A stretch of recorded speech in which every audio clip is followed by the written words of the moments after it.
ஒயரில் மின்னல் அடிச்சது. ஏற்கனவே எங்கள் வீட்டில் ஒரு டைமு மின்னல் அடித்து எல்லாம் போயிடுச்சா, அதனால் எங்கள் பாப்பா பயந்துட்டு அம்மா அம்மா வந்துடும் அப்படிங்கிறாங்க. பாருங்கள், அந்த ஒயரில் வந்து கரண்ட் ஒயரில் வந்து பறந்து செம மழைங்க.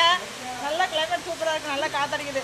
முன்னாடியே தெரிஞ்சுதான் கூட ஒரு டீயை வச்சு வடலாம் சுட்டு வச்சுருந்துருப்பேன், தெரியாமல் போச்சு. பட் இப்போ எனக்கு சாப்பிடணும் போல இருக்குது, குளிருக்கு. அதனால் வந்து ராகி மாவு பக்கோடா செய்ய போகிறேன். வெங்காயம் அரிஞ்சு போட்டு நல்லா ராகி மாவு போட்டு சூப்பராக ஒரு பக்கோடா களைக்கொட்டெல்லாம் போட்டு செஞ்சு சாப்பிட போகிறேன் இந்த குளிருக்கு. உங்கள் ஊரில் மழை பெய்யுதான்னு சொல்லுங்கள். நீங்கள் மழை பெஞ்சா என்னெல்லாம் சாப்பிடுங்க, என்னெல்லாம் சாப்பிட பிடிக்குன்னு கமெண்ட்டில் சொல்லுங்கள். ஓகேவா? இதெல்லாம் ஒரு வீடியோவான்னு கேட்டாதீங்க. இதுதான் வீடியோவே, இதுதான் ஜாலி. லைஃப்பை என்ஜாய் பண்ணணும்.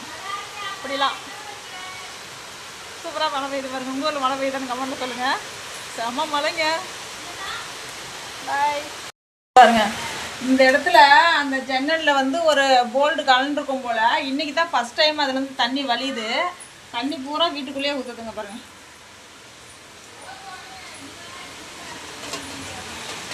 தண்ணி ஒழுகுது அதுலேருந்து. வெளியே மழை வருதுன்னு சந்தோஷமாக வந்தால் இங்கே தண்ணி ஒழுகிட்டு இருக்கு. எப்படின்னு தெரில. அந்த இடத்துல அந்த ஜன்னலில் போட்டுக்கிற போல்டு கலந்துருச்சாட்டிருக்குது. இன்னைக்கு தான் பார்க்குறேன் நான். ஓகேங்க, உங்கள் ஊரில் மழை பெய்யுதான்னு சொல்லுங்கள்.